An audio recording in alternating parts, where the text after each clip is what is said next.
오늘은 우리에게 찬양이 필요한 이유라는 제목으로 말씀을 좀 준비해 보았습니다. 그럼 찬양이 뭘까요? 찬양은 여러분 다 아시죠? 그저 노래를 말하는 것이 아니죠. 찬양의 사전적 의미도 우리가 좀 생각해 볼 필요가 있는데, 아름답고 훌륭함을 크게 기리고 나타낸다라는 게 이제 찬양이라는 뜻의 사전적 의미가 되겠습니다. 이런 말을 생각해 본다면, 여러분 이 예배 시간에 오늘 벌써 몇 곡의 찬양이 울려 퍼졌습니까?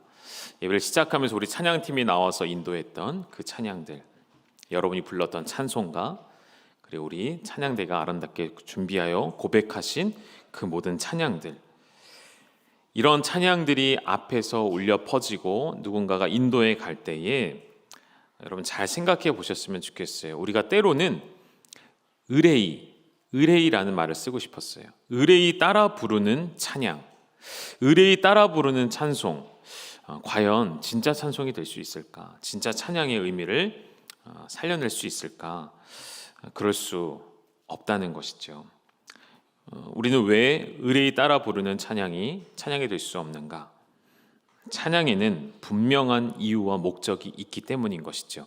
그러한 목적과 이유를 상실한다면, 생각하지 않는다면, 여러분 그것은 말 그대로 허공에 울리는 메아리와도 같아요.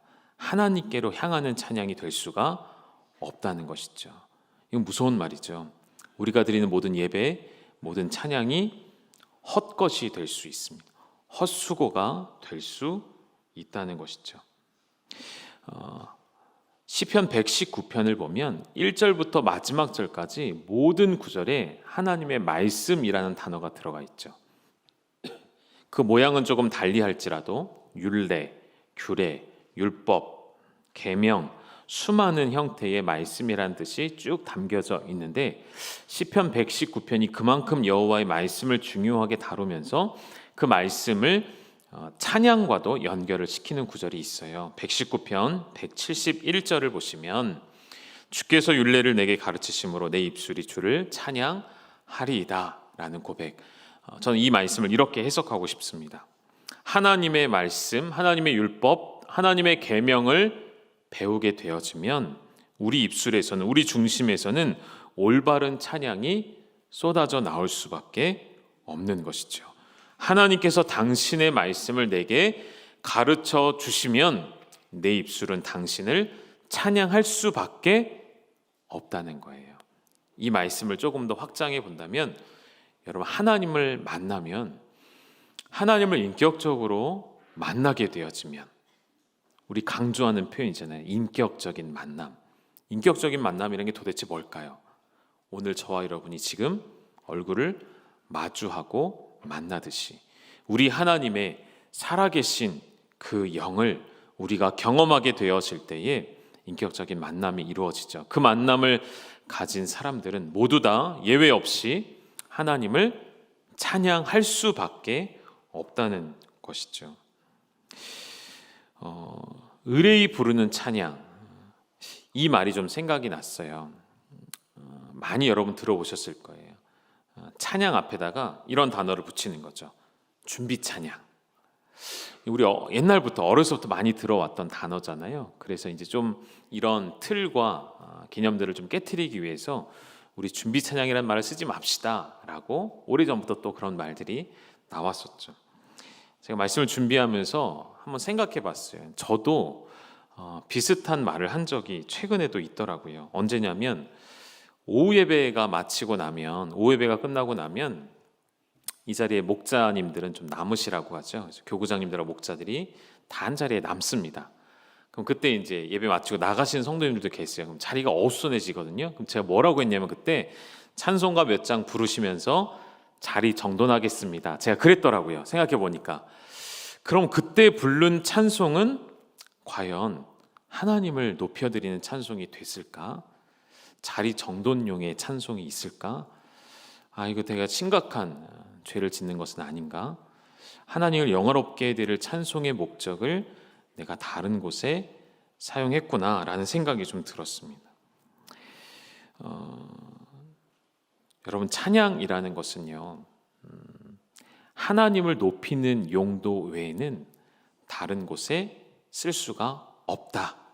이것을 마음속에 오늘 기억하시고 돌아가시면 되겠습니다. 우리가 흔히 또 찬양을 말씀 듣기 전의 단계, 찬양을 뜨겁게 하고 나면 우리의 마음이 열려서 하나님 말씀을 들을 준비가 된다. 틀린 말은 아니지만 이 찬양 자체를 말씀을 듣기 전의 용도로만 쓸 수는 없다는 것이죠. 왜냐하면 그 자체가 하나님을 높이는 예배이기 때문에. 그래서 우리가 지금 생각하는 찬양의 개념을 예배와 같은 개념으로 생각을 하시면 좋겠고요. 찬양은 또한 우리의 감정을 위한 도구가 될 수 없죠. 우리 신앙의 선배 어르신들이 왜 그렇게 CCM 복음성가들을 거부하셨는지를 생각해 본다면 잘 알 수 있는 대목이라고 생각이 되었죠. 지나치게 감정적인 가사들이 많이 들어가 있기 때문이에요. 찬양이라는 것은 말씀드린 것처럼 하나님을 높이는 고백이 들어가야 하는데 그것이 아니라 내 감정, 내 상황을 토로하는 노래들이 많이 나오다 보니까 너무 지나치게 감정적이다. 혹은 너무 지나치게 우리의 흥을 돋구거나 자기 고백적인 찬양들이 주를 이루었기 때문에 그런 찬양들이 거부감이 들 수밖에 없었던 것이죠. 반대의 경우도 마찬가지라고 생각이 돼요. 찬송가만 불러야 한다라는 것 또한 우리의 아집, 우리의 고집, 우리만의 기준이 될 수 있는 것이죠. 그럴 수 없고요. 어느 찬양이든지 어느 찬송이든지 그 안에 우리의 중심이 담겨서 하나님의 행하신 일들을 높이신다면 그 모든 것은 찬양이 될 수 있다는 것이죠. 우리 찬양이라는 이 단어를 구약 성경에서는 여러 가지로 사용하는데 대표적인 4가지만 한번 살펴보도록 할게요. 첫 번째는 할랄이라는 단어가 있습니다. 이 단어는 화면에 보시는 대로 밝게 비추다 혹은 자랑하다, 찬양하다, 마지막에 무슨 뜻도 있죠? 뭐라고요? 미치다라는 뜻도 있대요. 이거 어떻게 연결지는 게 좋을까요? 한 사람을 떠올려 보시면 쉽습니다. 하나님 앞에 미친 사람과 같이 춤추며 찬양하며 경배한 사람이 있죠. 누굴까요? 다윗이죠. 여호와의 궤, 하나님의 궤가 우리에게로 오는 그 기쁨을 누린 다윗이 미갈이 뭐라 하든 백성들이 뭐라 하든 옷이 흘러내리는 줄도 모르고 춤췄던 그의 모습 속에서 우리가 발견할 수 있는 찬양의 중심이라는 것이죠. 이 할랄이 여러분이 잘 아시는 할렐루야의 어근이 되는 것이고요. 또 하나 단어를 볼까요? 야다라는 단어가 있습니다. 이 단어는 보시면 던지다, 쏘다, 혹은 찬양하다, 고백하다 이런 단어들이 있는데요. 여러분 던질 때, 무언가를 쏠 때 우리 몸의 신체 중에 사용하는 신체 부위가 있죠. 어디일까요? 손이죠. 손으로 무언가를 던지고 쏘죠. 이 야다라는 말이 하나님을 찬양한다라고 쓰일 때는 손을 사용하여서 하나님을 찬양하는 거예요. 어떻게 손으로 하나님을 찬양할 수 있을까요? 여러 가지가 있겠죠. 손을 들고, 그죠? 손을 들고 또 뭐 할 수 있을까요? 이 손으로 박수 치면서, 그렇죠. 박수 치면서 하나님을 찬양할 수 있습니다. 손을 뻗어서 하나님을 찬송하고 박수로 하나님을 찬양하고, 야드라는 단어가 손이라는 뜻이에요. 그래서 이 야드라는 단어가 야다로 쓰일 때에 손을 뻗어 하나님을 찬송한다라는 의미를 가지고 있고요. 또 하나는 많은 구절에 쓰여지는 바락라는 단어입니다. 이 단어는 무릎을 꿇다, 경배하다, 축복하다라는 뜻을 가지고 있고요. 하나만 더 보시면 여러분이 오늘 읽으셨던 본문 이사야 43장 21절에 나와 있는 찬송이라는 단어로 테힐라라는 단어가 쓰여집니다. 이건 명사예요. 찬송, 찬미, 영광, 노래라는 뜻으로 쓰여집니다. 이런 내용들을 좀 종합해 보면 결국 찬양이라는 것은 분명한 대상이 있다는 것을 먼저 알게 되어지고요. 그 대상에게 우리의 모든 마음, 할 수 있는 모든 것을 다하여서 그를 높이는 것, 인정하며 경배하며 영광 돌리는 것이 바로 찬양이라는 것입니다. 그럼 여러분, 지금 제가 힌트를 다 드린 거예요. 그분을 인정하고 높여드리고 경배하고 영광을 돌리려면 찬양의 가장 중요한 요소, 우리의 찬양이 되시는 그분이 어떤 분이신지를 알아야 온전히 찬양을 할 수가 있는 것이죠.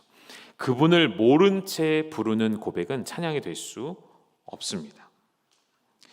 그래서 우리가 구체적으로 어떠한 찬양을 고백하며 부를 때에는 반드시 그 안에 그분의 어떠한 성품을 노래하고 있는지, 그분의 행하신 어떠한 행적들로 인하여 내가 그분을 찬양하고 있는지가 명백하게 드러나야 한다는 것이죠. 그러한 내용이 빠지면, 하나님의 어떠하심이 빠지면 그것은 찬양이 아니라 노래가 될 수밖에 없겠죠.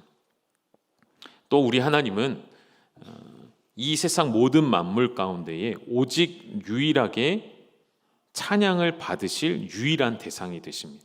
그러니까 온 우주 만물은 그 어떠한 것도 찬양받을 대상이 될 수 없죠. 그 위에 계시는 창조주이신 하나님만 찬양을 받으세요. 그러면 그 하나님은 홀로 찬양 받으실 때 홀로 찬양받은 존재로서 우리에게 어떠한 마음과 어떠한 자세, 어떠한 방법으로 찬양을 우리가 드려야 하는지도 친히 가르쳐 주시는 분이라 저는 생각합니다. 그러니까 우리의 마음, 내 마음이 가는 대로, 내 뜻대로 내가 원하는 방식으로 찬양하는 것이 아니고요, 하나님이 원하시는 방법과 그 마음과 자세로 찬양을 드리셔야 한다는 것이죠.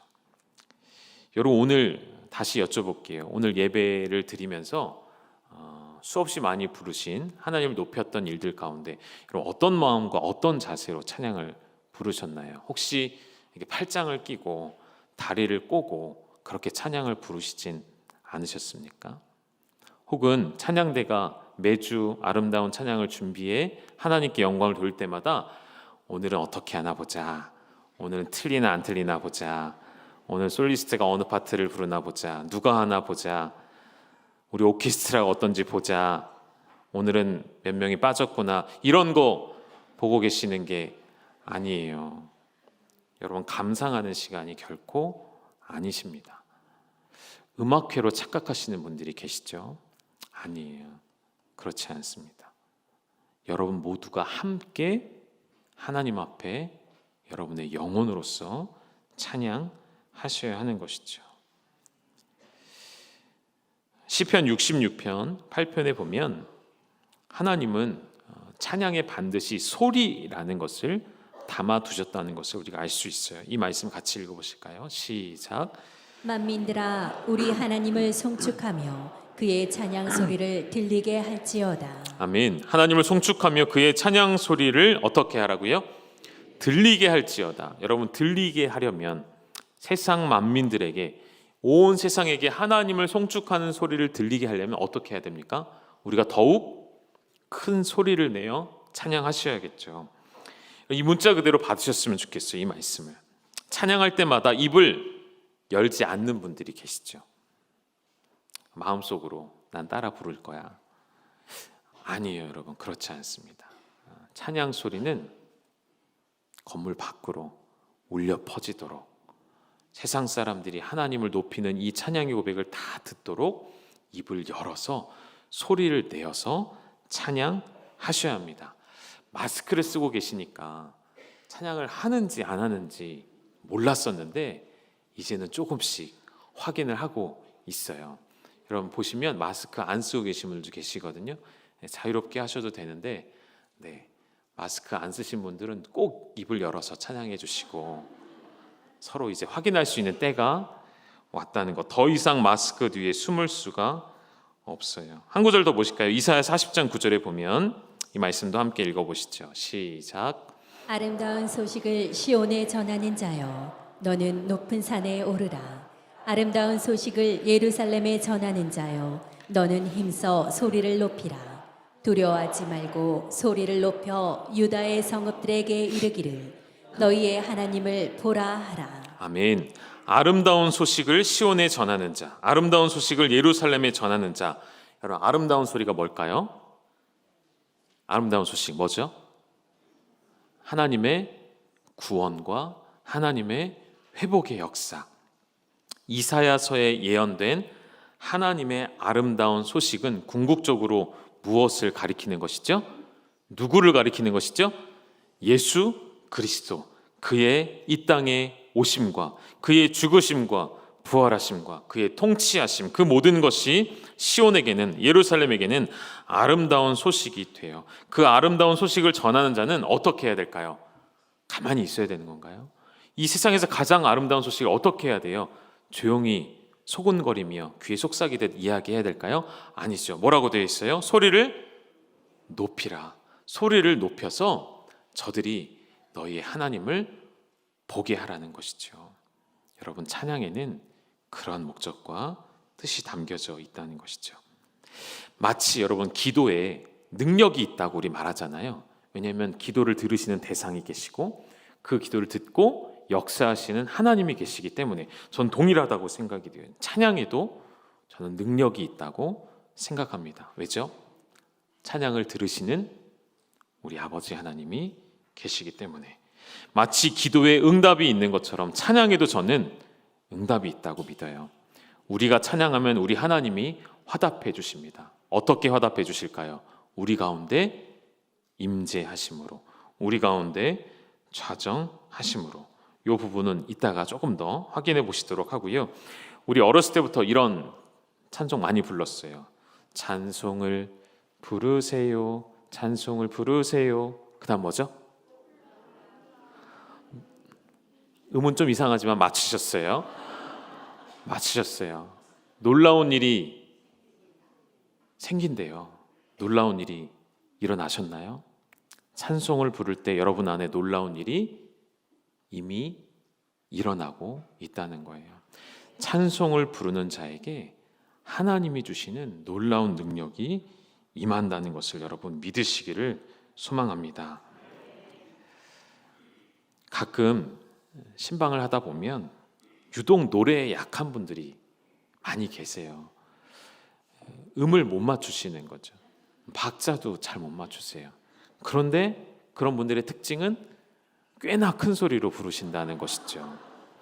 최근에도 제가 신방 중에 그런 경험을 했습니다. 그런데 너무 은혜가 되었어요. 감격스러워, 정말로요. 박자, 음정이 잘 맞지 않지만 그게 중요한 게 아닌 거예요. 그리고 그분이 그것을 아시는 거예요. 그래서 자신이 할 수 있는 최선을 다해서 음을 맞춰보려고 애를 쓰시면서도 틀린 것을 본인이 알면서도 큰 소리로 한 구절 한 구절을 함께 부르시는데 아직도 제 기억이 생생합니다. 너무 은혜가 되어서요. 아, 찬양은 이렇게 부르는 것이지. 멋들어지게 뭔가를 많이 갖춰서 이기 전에 중심을 담아서 그 가사 한 구절 한 구절이 하나님께서 내게 행하신 일이라는 그 믿음을 가지고 부르는 찬양이라면 하나님은 기뻐 받으시는구나. 여러분, 노래에 약하신 분들 염려하지 마시고요. 나는 음을 잘 못 맞춰서 소리를 크게 못 내요. 우리는 그러지 않았으면 좋겠습니다. 누구나 다 옆 사람 신경 쓰지 마시고요. 크게 함께 불러주셨으면 좋겠어요. 우리는 다 솔리스트가 아니거든요. 우리는 다 찬양대가 아니거든요.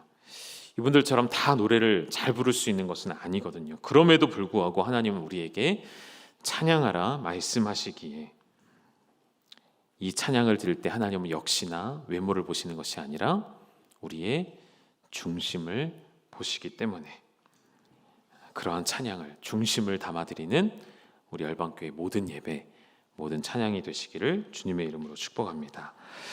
우리에게 이 올바른 찬양이 필요한 이유, 다시 말하면 찬양할 수밖에 없는 이유를 세 가지로 좀 좁혀서 말씀을 드리고 싶어요. 어렵지 않고요. 간단합니다. 잘 들어보시겠습니까? 첫째, 우리가 하나님을 찬양할 수밖에 없는 이유, 그분의 무엇 때문일까요? 명령이기 때문이에요. 창조주이신 하나님께서 우리에게 명령하셨습니다. 시편 150편 6절 말씀 읽어보실까요? 시작. 호흡이 있는 자마다 여호와를 찬양할지어다. 할렐루야. 아멘. 이 말씀에 호흡이 있는 자마다 여호와를 찬양할지어다. 여러분, 호흡이 있는 자라는 것은 무슨 말을 뜻할까요? 이 세상 모든 만물은 하나님을 찬양해야 할 명령을 받았다는 사실이에요. 우리에게로 국한시켜 본다면 우리가 호흡 있는 동안에, 그럼 언제부터 언제까지일까요?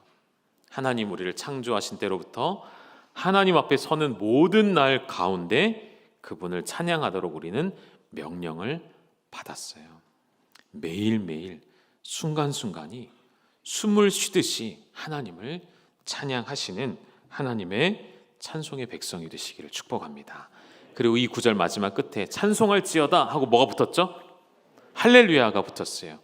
제가 오늘 예배 시작하면서 할렐루야를 3번이나 외쳤습니다. 왜 그랬냐면 여러분, 할렐루야는 인사말이 아니에요. 하나님을 찬양하는 것이 그만큼 중요하기 때문에 우리가 할렐루야라는 말을 많이 쓰지만 그거를 인사말처럼 쓰는 것은 좀 아니라는 생각이 들었고요. 간혹 이렇게 설교를 듣다 보면 중간에 추임새처럼 뭐 합니다 하고 할렐루야 할렐루야 계속 하는 경우도 있죠.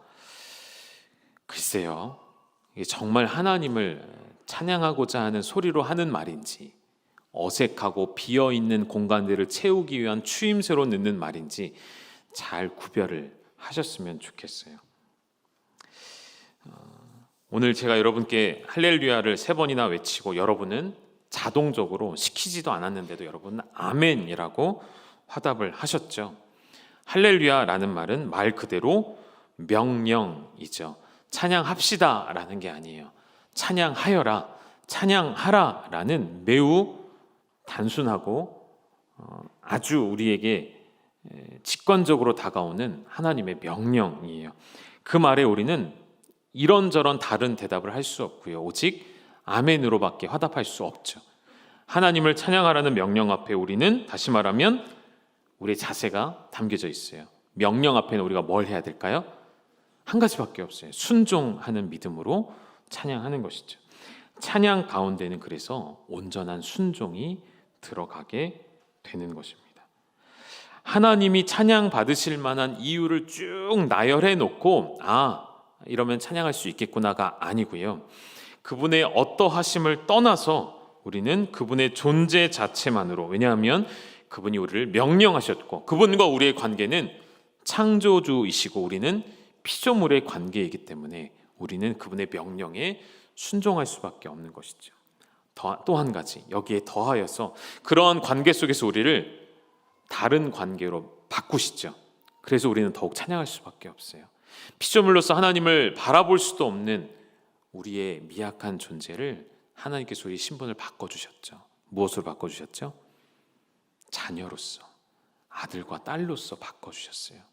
더 이상 피조물로서 다가오시는 것이 아니라 아버지로서 다가오시네요. 창조주가 아버지 되신 그 특권, 그 은혜를 누리는 자가 어찌 찬양하지 않을 수가 있을까요? 사랑하는 여러분, 우리를 만드시고 우리의 아버지가 되신 그분께 우리의 마음을 다하여 찬양하는 것은 명령을 받은 것이자 또한 우리가 해야 할 마땅한 의무라는 것이죠. 조금 더 생각해 볼까요? 명령이자 의무이라면 우리의 환경과 우리의 상황은 관계가 없는 것이죠. 우리의 상황에 따라 드리는 찬양이 아니라 어떠한 상황에서도 하나님을 찬양할 수 있으셔야 하는 것이죠. 그래서 우리가 지난 2년, 3년 동안 마스크를 쓰고서라도 찬양을 불렀던 것이죠. 처음에 우리 얼마나 힘들었는지 기억나시죠? 마스크를 쓰고 찬양을 하니 숨이 안 쉬어지고 숨이 가빠지고 소리도 잘 안 나고 얼마나 힘든 시간들을 보냈습니까? 우리 말씀 한 구절 좀 보실까요? 시편 42편 5절을 보시면 개역 한글 버전하고요, 개역 개정 버전을 둘 다 좀 보여드릴게요. 제가 개역 한글 버전 읽어드릴게요. 잘 들어보시죠. 내 영혼아, 내가 어찌하여 낭망하며 어찌하여 내 속에서 불안하여 하는고, 너는 하나님을 바라라. 그 얼굴의 도우심을 인하여, 마지막 같이 읽어볼까요? 내가 오히려 찬송하리로다. 아멘. 이 부분을 개역 개정에서는 이제 내가 여전히 찬송하리로다라고 바뀌었어요. 저는 두 가지 번역이 다 좋은 것 같아요. 이 말씀을 드리고 싶은 거예요. 찬송이라는 단어 뒤에 우리가 찬송하리로다라고 말하는 그 고백 앞에 가장 잘 어울리는 두 단어가 이 단어가 아닐까 생각해 보는 거예요. 오히려. 여러분, 찬송은 오히려의 상황에서 할 수 있어야 한다는 것이죠. 그리고 또 어떻게 해요? 여전히 바뀌지 않는 상황 속에서도 여전히 하나님을 찬송하실 수 있으셔야 한다는 것이죠. 우리의 상황, 우리의 형편을 벗어나 우리의 상황과 관계없이 우리 하나님은 찬송을 받으실 분이십니다. 두 번째, 우리가 찬송해야 할 목적은, 찬송해야 할 이유는 바로 우리의 지음 받은 바 목적이기 때문인 것이죠. 이사야 43장 21절 읽어보실까요? 시작.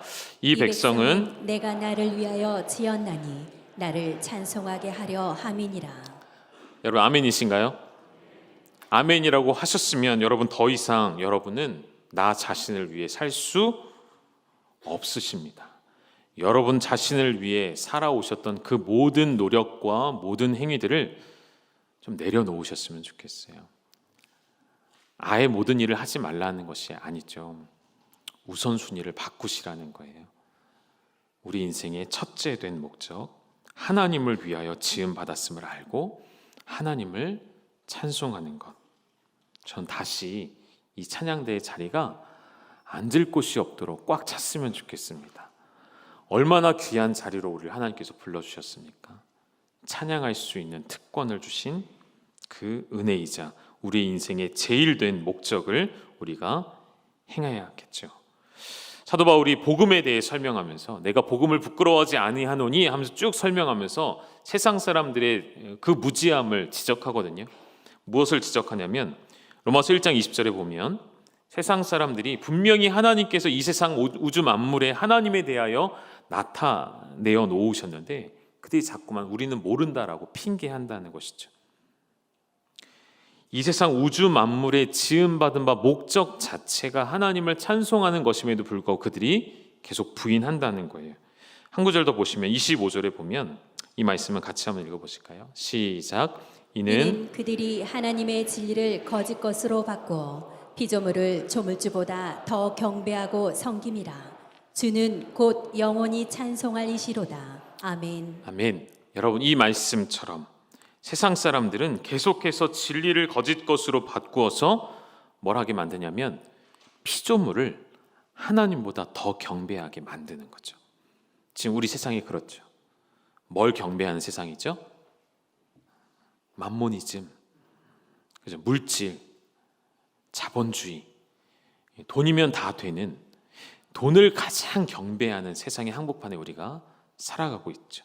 세상이 계속 하나님의 만들어 놓은 피조물들을 하나님보다 더 높은 자리에 놓고 경배하려고 할 때에, 그러나는 제가 넣은 말이에요. 그러나 그럼에도 불구하고 우리 하나님은 영원토록 찬송 받으실 이시라는 것이죠. 다시요. 너희가 아무리 부정하고 너희가 아무리 하나님의 영광과 존재를 깎아내려도 하나님의 가치는 변함이 없으시고요. 하나님은 여전히 영원토록 우리로 하여금 찬송을 받으실 이가 되신다는 것이죠. 이것이 우리가 핑계대지 못할 찬양의 이유이자 목적이라는 것이죠. 세 번째, 지금도 우리 하나님은 이렇게 찬양하는 자를, 찬송하는 자를 찾으시기 때문입니다. 시편 69편 30절, 31절에 여러분 많이 들어보신 말씀일 거예요. 같이 읽어보시죠. 시작. 내가 노래로 하나님의 이름을 찬송하며 감사함으로 하나님을 위대하시다 하리니 이것이 소 곧 뿔과 굽이 있는 황소를 드림보다 여호와를 더욱 기쁘시게 함이 될 것이라. 아멘. 구약을 살아가는 이스라엘 백성들은 항상 생각했어요. 가장 좋은 제물, 흠이 없는 소, 곧 뿔과 굽이 있는 이 좋은 황소를 하나님께 제물로 드리면 하나님 얼마나 기뻐하실까? 하나님 정말 기뻐하셨을까요?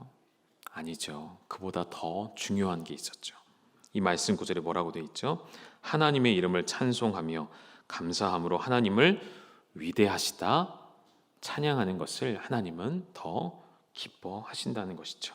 같은 맥락의 말씀이 사무엘상 15장 22절에 있죠. 순종이 제사보다 낫고 듣는 것이 순양의 기름보다 낫다는 말씀처럼 하나님은 제물을 기뻐하시는 것이 아니라 그 제물을 드리는 자의 중심에 하나님을 찬양하는 모습이 있는가이죠. 오늘 우리가 아무리 아름답고 좋은 옷을 입고 와서 예배할지라도, 아무리 많은 11조의 예물을 드렸어도, 아무리 많은 선교의 예물과 감사의 예물을 드렸어도 더 기뻐하시는 것은 무엇일까요?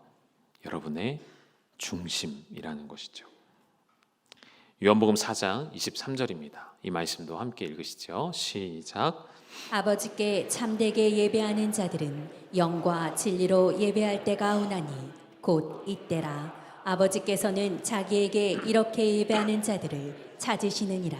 아멘. 영과 진리로 예배하는 그러한 한 사람 한 사람, 영과 진리로 찬송하는 그러한 사람, 성령의 인도하심과 진리의 말씀이신 예수 그리스도로 찬송하는 자, 그런 자를 하나님이 지금도 찾고 계신다는 것이죠.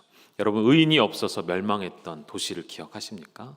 하나님이 찾으시는 한 사람이 없어서 멸망했던 도시 어디일까요? 소돔과 고모라이죠. 저는 오늘 우리가 살아가는 이 도시가, 우리가 서 있는 이 자리가 소돔과 고모라가 되지 않도록, 그러하기 위해 필요한 것은 딱 한 가지, 하나님을 온전히 찬양하고 온전히 예배하는 바로 여러분 한 사람이 필요한 것이죠. 마지막으로 한 가지만 좀 다루고 마치죠. 여러분, 언제 찬송을 부르시나요? 앞에 잠깐 다뤘죠. 명령이기에 명령은, 의무는 때와 상황을 따라 하는 것이 아니죠.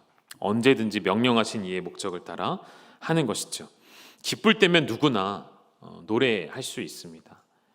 여러분, 이렇게 누가 흥얼거리고 있으면 가서 물어보잖아요. 집사님, 뭐 기분 좋은 일 있나 봐, 이렇게 얘기하잖아요. 요즘 저희 아이들이 집에서 이렇게 콧노래를 왜 이렇게 부르는지 모르겠어요. 나이도 어린 것들이 콧노래를 이렇게 부르더라고요. 기분이 좋은지. 기분이 나쁠 때는 어떻게 할까요? 우리 특징, 입을 꽉 다물죠. 아무 말도 안 하죠. 그런 분들 계시잖아요. 나는 아닌 것 같으세요? 기분이 나쁘면 입이 다물어지죠. 고난이 찾아오면 입이 열리지가 않는 거예요. 그러나 오늘 드리고 싶은 도전은, 여러분, 고난 중에 찬송을 부르셔야만 합니다. 우리가 장래가 나게 되어지면, 누군가가 하나님의 부르심을 받게 되면 가서 뭐 하죠? 예배를 드릴 때 가장 먼저 하는 게 뭐죠? 찬송을 부를 때 제가 종종 그렇게 부탁을 드리죠. 함께 오신 성도님들에게 큰 소리로 더 힘있게 불러주세요. 부탁을 드려요. 두 가지 목적 때문이죠. 하나는 그 찬송의 능력으로 우리 유가족들이 위로받기 위함이고요. 또 하나는 죽음 앞에 우리 믿는 자들은 이렇게 기쁨으로 찬송한다는 것을 모두에게 알리기 위함이기도 해요. 그리고 그 자리에, 그 죽음 앞에서도, 그 고난 중에서도, 고난의 극치라 할 수 있는 죽음 앞에서도 우리는 우리 하나님을 찬송할 수 있어야 하기 때문인 것이죠. 시편 22편 3절, 이스라엘의 찬송 중에 계시는 주여, 주는 거룩하시니이다. 이 말씀 그대로 우리 하나님은 우리의 찬송 중에 임하시는 분이신 줄 믿습니다. 우리의 찬송을 당신의 보좌로 삼으셔서 우리 가운데 찾아오시는 주님이시라는 것이죠. 어떠한 상황에도 믿음으로 찬송 드리시는 하나님의 거룩한 백성 되시기를 간절히 소망합니다. 말할 수 없는 고난 가운데 하나님을 향한 찬송으로 그 위기를 이겨낸 사람의 이야기를 한 가지만 들려드릴게요. 사진으로도 한번 좀 띄워주실까요? 스페포드라는 사람이 있었습니다. 남부러울 것 없는 부유하고, 그리고 이 사람의 직업은 변호사였어요. 동시에 참 귀한 믿음을 가지고 있었고요. 하나님의 일이라면 앞뒤 가리지 않고 헌신하는 사람이었습니다. 심지어 무디 전도단에 많은 재정을 후원하는 사람이기도 했습니다. 그런 그의 인생에, 하나님을 잘 섬기는 그의 인생에 큰 아픔이 찾아오게 되어집니다. 먼저 첫 번째는 4살 된 아들이, 사진을 보시면 오래전 사람이라는 걸 아시겠죠? 열병으로 4살 된 아들이 생명을 잃게 되어지죠. 하나님의 부름을 받게 되어져. 이런 감당할 수 없는 고통을 겪은 이 부부에게 의사가 권면을 해서 분주하고 바쁜 삶을 좀 잠시 내려놓고 쉼을 갖는 것이 어떻겠느냐. 가족들이 가족 여행을 계획합니다. 그러니까 아들 외에도 당시에 11살, 9살, 5살, 2살 된 4명의 딸이 있었대요. 그래서 온 가족이 함께 여행을 하기로 하고 큰 배를 타고 바다 건너 가기로 했던 거예요. 대서양을 건너가는 그 배를 타기로 했던 날 이 스패포드는 급한 용모가 생겨서 못 타게 돼요. 그래서 아내와 자녀들만 태워 보내게 되었습니다. 배가 출항을 하고 정확히 일주일이 지난 깊은 밤 새벽 2시에 영국에서 오던 큰 배와 정면으로 충돌하는 사고가 일어나게 되었습니다. 실제 사건입니다. 이 사고로 그 당시 226명이 죽게 되었다고 해요.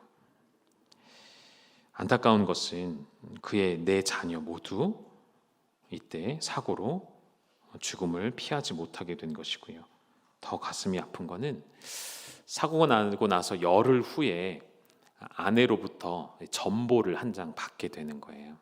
거기에 딱 영어로 두 마디가, 두 단어가 써여 있었대요. 뭐라고 되어 있냐면 Saved Alone이라고 되어 있었대요. 나 혼자만 살아남았습니다. 이 이야기를 듣고 당사자인 엄마 그리고 아빠, 그 두 사람의 마음이 얼마나 찢어졌을까요? 시간이 지나고 배를 타고 그 사고의 현장, 이미 다 수습이 되었겠지만 그 현장으로 가게 되어지는 그 뱃길 내내 하나님에 대한 원망이 쏟아졌대요.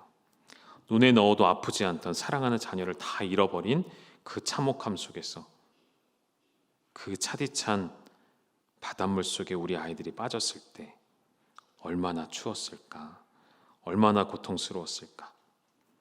아이들을 생각하면 하나님을 향한 원망이 끊이지 않다가 문득 선장이 이제 목적지에 도착했다고, 여기가 그 배에 사고가 일어났던 현장이라는 말을 듣고 고개를 들었을 때 그때가 아침이었나 봐요. 저 멀리 선실창으로 햇빛이 쫙 들어오는데 이 스패포드라는 사람의 영혼 가운데 하나님이 한마디를 주신 거예요. 한 단어를 주신 거예요. 다른 게 아니라 우리말로 하면 이렇게 하나님께서 말씀을 주셨대요. 너는 평안하느냐? 너는 평안하냐? 전혀 상황과 맞지 않는 하나님의 음성이 들려왔다는 것이죠. 햇살이 자신을 비추며 하나님의 위로하시는 그 음성이 들어왔을 때 얼른 펜을 들어 자신의 마음을 써 내려가기 시작했대요. 그 내용, 그 편지의 내용을 그대로 직역하면 이런 내용이 돼요. 여러분 잘 보시고 또 잘 들어보시죠. 내 인생길에 강 같은 평화가 흘러 들어올 때도, 혹시 우리 반주를 뭔지 아시죠, 지사님? 반주를 그걸로 반주를 넣어주시면 잘 들어보시죠, 여러분. 내 인생길에 강 같은 평화가 흘러 들어올 때도, 혹은 거친 파도와 같은 슬픔이 몰아칠 때도, 내 운명이 어떻든지 주님은 나에게 이 말을 가르치셨네. 같이 읽어볼까요, 여러분? 시작. 평안해요, 평안해요. 내 영혼은 평안해요. 하나님, 내 영혼은 내 자녀를 잃어버린 참혹함 속에 있지만 하나님 당신으로 인해 평안합니다. 이 고백을 믿음으로 올려드렸던 것이죠. 여러분, 찬양을 왜 드려야 할까요? 하나님의 명령이고 우리의 목적이고 하나님 그것을 원하시기 때문에, 찾으시기 때문이기도 하지만 그 찬양이 우리를 살게 하십니다. 그 찬양이 우리를 살리시는 줄 믿으시기를 소망합니다. 우리 함께 찬송가 413장 우리 믿음으로 함께 고백 드렸으면 좋겠습니다.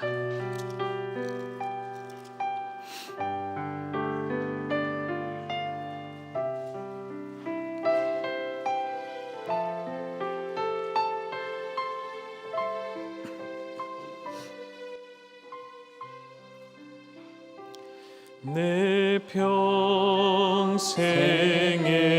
가는 길 순탄하여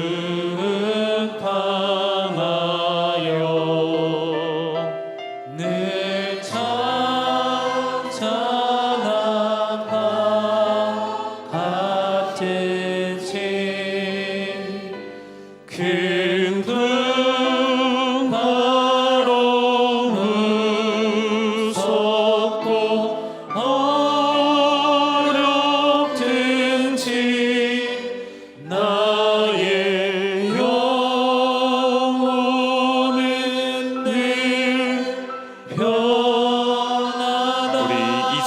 고백하실까요? 저 마귀는 우리를 삼키려고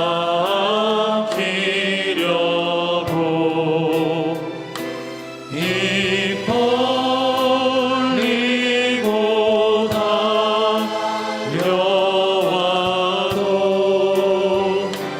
주 예수는 우리의 대상되니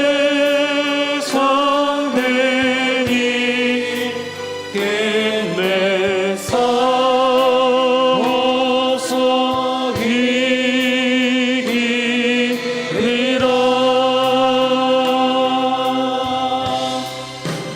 내 영혼 평안해. 내 영혼 평안해. 내 지은 죄 주홍빛 같더라도 주 예수께 다 아뢰며 그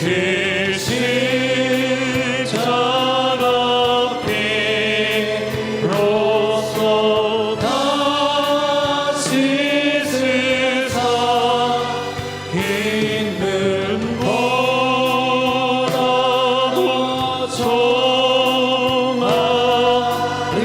우리 4절 고백할까요? 저 공중에 우리 사리에서 일어나셔서 함께 고백하시겠습니다. 큰 나팔이 울릴 때에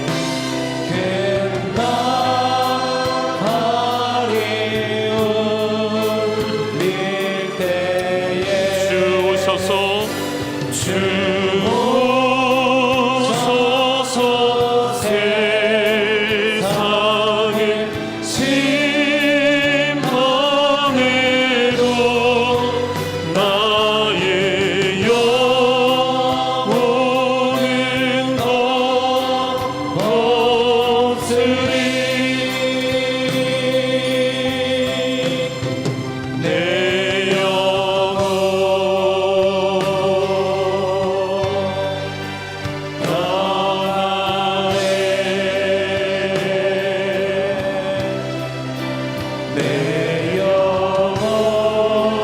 내 영혼 평안해.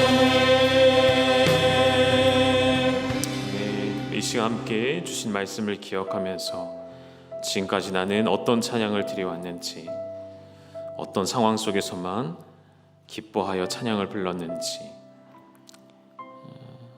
나를 살게 하시는 이 찬양이 나의 깊은 절망과 고난 속에서, 고난 속에서 나를 건져내시는 능력의 찬양이 됨을 기억하셔서 오늘 이 말씀 그대로 내 평생에 가는 길이 때로는 순탄하며 잔잔한 강 같을 때에도, 또한 큰 풍파가 내게 덮쳐와 무섭고 어려울 때에도, 때로는 나의 그 주홍빛과 같은 붉은 죄로 말미암아 하나님 앞에 다가가지 못할 때에도, 때로는 나의 모든 죄를 다 씻으심을 믿음으로 여기며 흰 눈보다 더 정하여질 때에도 언제든지 하나님을 찬양하는 나의 인생, 나의 입술이 되게 하여 주시옵소서. 나의 그러한 찬양을 하나님 받아 주시사 나를 오늘도 살게 하여 주옵소서. 우리 합심하여 이러한 믿음의 고백으로 함께 하나님 앞에 큰 소리로 합심하여 기도하며 나아가시겠습니다. 살아계신 아버지 하나님, 오늘도 우리 가운데 역사하시고 일하셔서 하나님을 찬송할 수밖에 없도록 우리를 지으신 줄 압니다. 사랑하는 당신 아들 딸들이 오늘도 하나님을 볼 수 없고 그 절망과 깊은 고난 속에서 주님을 찾을 수 없을 때에 내 영혼 가운데 한 줄기 빛과 같이 주의 음성이 들려와 나의 사랑하는 아들아, 나의 사랑하는 딸아, 너는 평안하느냐? 평안하느냐? 하나님, 오직 나의 입술의 고백이 주님, 내 영혼은 평안합니다.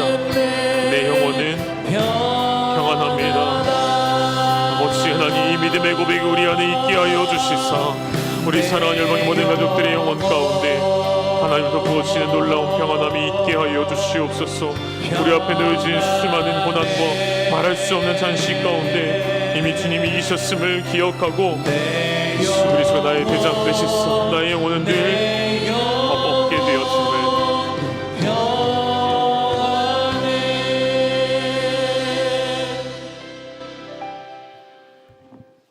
어떤 고난 속에서도 주님의 은혜 가운데 모든 일들을 가지고 사는 열방의 가족들을 통해서 이제는 아픔과 고통의 단원의 얘기가 아니라 오직 주님만이 나의 영생의 복이 되고 기쁨이 된다고 고백하며 찬양으로서 생활해 가기를 소망하며 예배한 우리 열방의 가족들 위해 하나님의 놀라운 은혜와 축복이 함께하여 주시옵소서. 이제도 우리 주 예수 그리스도의 은혜와 아버지 하나님의 극진하신 사랑과 성령님의 역사 위로 교통하심이 내 삶을 통해서 내 모든 일을 통해서 찬양받기를 기뻐하시는 하나님께 우리의 모든 일들을 드리는 열방의 가족들 위해 또 이곳에 가지 못했지만은 있는 처에서 있는 모든 성도들 위해 또 흩어진 곳에서 복음으로 증거가는 모든 선교사님들 위해 하나님의 놀라운 은혜와 축복이 이제로부터 영원토록 함께 있을지어다. 아멘.